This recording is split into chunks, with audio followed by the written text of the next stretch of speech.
This is the Farmington Feed, bringing you information from the city of Farmington. Welcome back to another episode of Farmington Feed. We decided to interview 4 of our new staff members so that residents could get to know them a little bit better. As we were interviewing them, we realized the interviews were going a little bit long, and so we have Ed Rutledge, Natural Resources Specialist, with his own episode first. So check it out.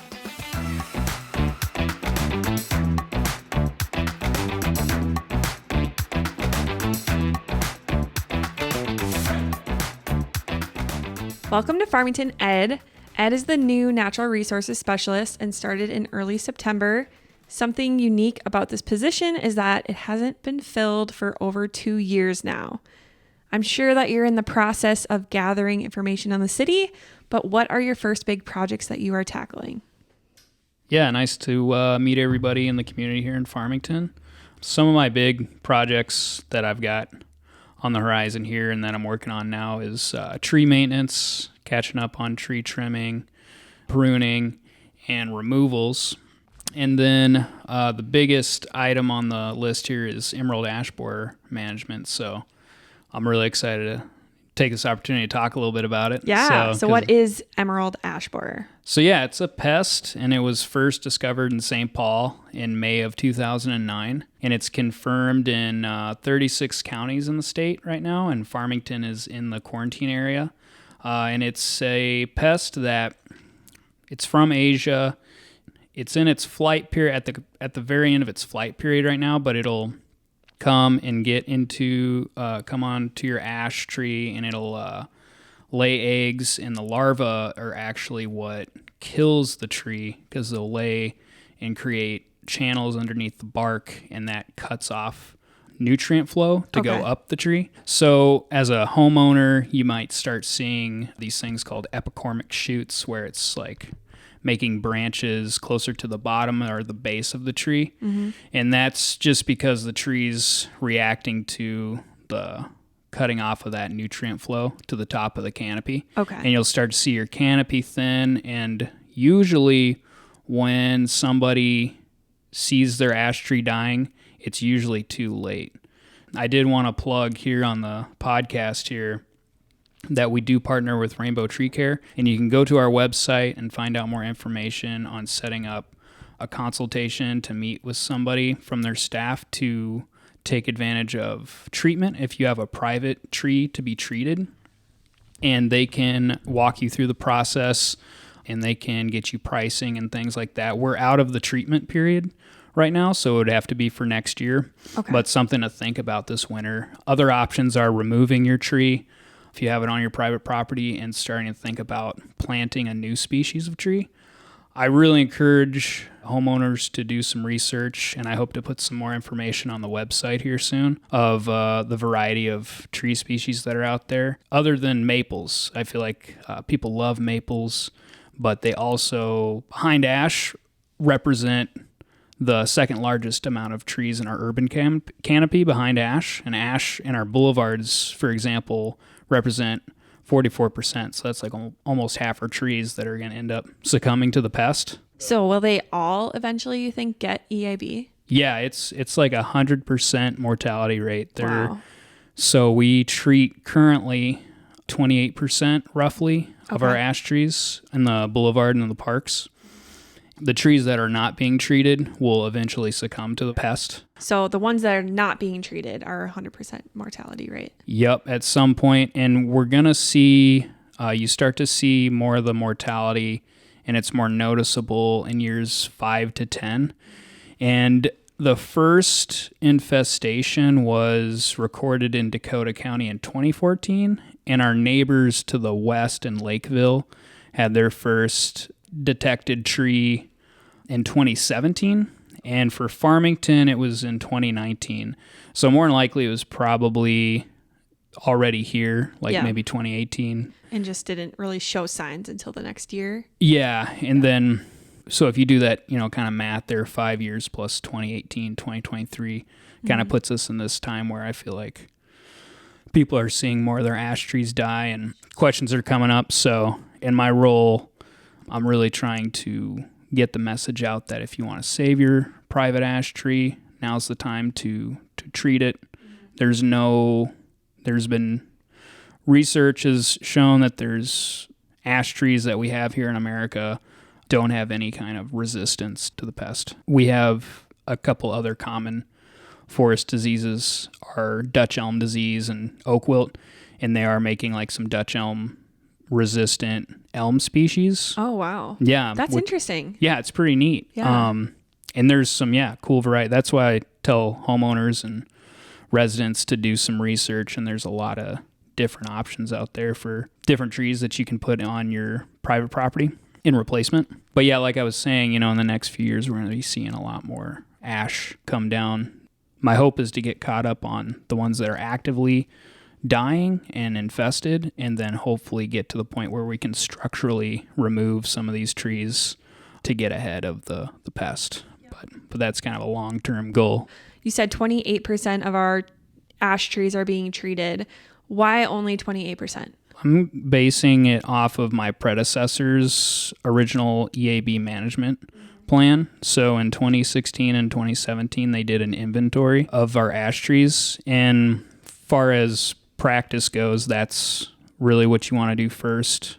Attacking management of this pest is to see what you have for ash trees. And it was decided everything that is above 15 inches in DBH, and DBH stands for diameter at breast height, so it's 4.5 feet off the ground and however far across that is, so 15 inches or bigger. So the more mature trees are being saved. Yep, so the more mature trees, and then also what my predecessor did was rate the ash trees in their condition. Okay. So we're not treating any trees that are bigger than that are of poor condition. They have to be of fair or good condition to be treated. And so that ended up being, these are rough numbers, but about 900, 1,000 trees. Wow. That we're treating. And we have 3,300 ash trees in our boulevards alone.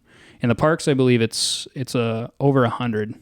That leaves a lot out there. And what I'm kind of in the process of doing is trying to see if we can potentially treat some more or move forward with the structural removal of some of these trees, because I'm still pretty new to the position, just trying to get more of a better idea where we're at. I would like to update that survey and inventory that we originally did and kind of get some more accurate to-date numbers of like how some ash trees have been removed, and then we're going to be removing some this winter. So get that updated. If a resident wants to treat their private tree, from my understanding, that resident would get the discount that the city's getting to treat our trees. Is that right? Yeah, precisely. So you would get bulk pricing, and it would be reduced through Rainbow Tree Care. Awesome. So that information's on the website. There is, if you go to our YouTube channel, you can see a video and goes through the process of getting your tree treated. So yeah, reach out if you would like to set up an appointment with them. As I did mention, we are kind of out of that treatment window because the tree has to be actively growing to uptake the chemical. Sure. So next year you can set that up. Yep. And see how it does over the winter. And they may make the decision that your tree is either in too poor of a condition or it's not suitable for treatment, but they'll go through all that and let you know. What would you say is your favorite tree to plant? Like if someone came to you and said, I'm looking to plant a tree, what is your number one recommendation? Do you have one? Boy, that's a tricky question because I feel like my favorite tree maybe in 20 years would get eaten by some different bug, or pathogen. It's would inevitable, be infested. I think. Right, exactly. Yeah. So what I promote is planting for diversity. So, you want to plant a wide variety of different families of trees, different genuses, and then different species within different genuses. But I just recently planted a eastern redbud in my front yard, and it flowers. I haven't seen it flower yet, but apparently it's supposed to flower before crabapple do. So they have these little pink flowers. It's really pretty. And it's kind of smaller. So it doesn't get massively big or tall like a silver maple or something like that. So if you have a small area in your yard and you're not trying to have a very large overhanging tree that could maybe grow into your fence or something, this is a fun landscape tree that that I put in front of my house recently. So I'll have to look that one up. yeah, it's really cool. Yeah. And then there's a lot of good options out there. I want to, like I said, update that website and plug some of the University of Minnesota Extension's website. They have great resources to finding a good tree that would fit well in your landscape, and you can consider things like your soil, how much space you have, and make a good decision from there. You are very knowledgeable on all of this. Thank you. So what is your background? Where did you come from before landing this job in Farmington? I'm originally from Dallas, Texas, but then I went to school in Western Colorado, and I got a degree in environmental studies, and from there worked with the Forest Service for a few years in as a forestry technician and timber management, and then I worked at a federal tree nursery. There's only, I believe, 9 in the U.S., so one, and it grows stock for the western region. I think that incorporates a couple different regions, I believe. And then we moved to the Twin Cities, me and my wife, and I worked briefly for a contractor that does prairie management and woodland management. And from there, I worked these past 5 years at Anoka County as a natural resource technician. Awesome. Yeah, so that was a great opportunity there. Yeah. Yeah, we did a wide variety of things: prairie management, native landscaping, and then a big portion of my job was helping manage oak wilt. We have a lot of red oaks in Anoka County, along with emerald ash borer, one of my key roles in helping manage and deal with while I was there for the past 5 years. So, yeah, I bet. Yeah. So you've kind of been all over the U.S. a little bit. How does it change, like by state? Like, are the trees different? Is there other, like, different diseases? Oh, yeah. Things are definitely different, when you get into different elevations. For example, you're just dealing with different diseases like lodgepole pine. I believe a fungus. It gets on the lodgepole pine. Oh. And then it makes these like witches' brooms. And at the place where we were like managing that, it's like at 12,000 feet. So it's like a mono crop of lodgepole pine. So that's like the only tree species, or like the dominant one. Mm-hmm. And then there's Engelmann spruce. And then it was cool in Colorado, you would come down the canyon and then you start to see more blue spruce, and that grows at, a lower elevation. Yeah. So you start to see the species change. So yeah, definitely different tree species. But then you go to the Front Range, and I have a good friend from the Forest Service who lives in Fort Collins, and he has a hackberry in his backyard. Yeah, different climates, different land organization and structure. A lot of public land out in the West, obviously, and then as you come to Minnesota, there's a lot more privately owned land, even though there's a lot of public land. This is what I'm getting at here still, but yeah, it's all different. So this country's really cool. A lot of different interesting natural resources throughout the whole, from east to west. Right. So. Yeah, and I'm sure you're learning all about it too. Yeah. Like when I moved here, is crash course in all the Midwest and upper Midwest plants and different tree species. So since I've been here since 2016, and I'm still learning every day. I bet. So, I think cool. I will be in the ground before I know, enough. Everything. Yeah. I won't ever learn everything. So I don't know. That's the thing. Yeah. You realize there's so much out there. So do you have anything to add? On my first day, I got a call. We have this invasive species called golden creeper gourd. Oh, I've never heard of that. Red hailstone, as it's called. But it's going to be on the eradicate list next year. For the Department of Transportation does a calendar of different invasives, and it's going to add this to the list. Really? And we had our first confirmed infestation here in Farmington in Dakota County. So on my first day, so we're going to be spraying that. How does that happen? Like, where does it come from? Typically from like maybe somebody picked it up for their landscape and may have dumped it.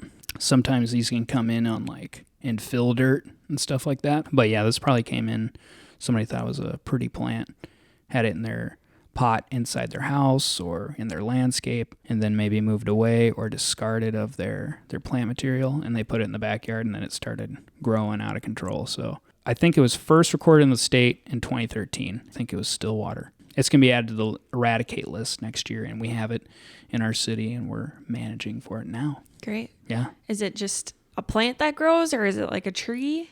So it's a plant, and it grows with these like tubers. So if you think of like a sweet potato plant in your landscape, it has these tubers that will spread, and the plant can grow 12 feet in the summer just from that one tuber, I believe.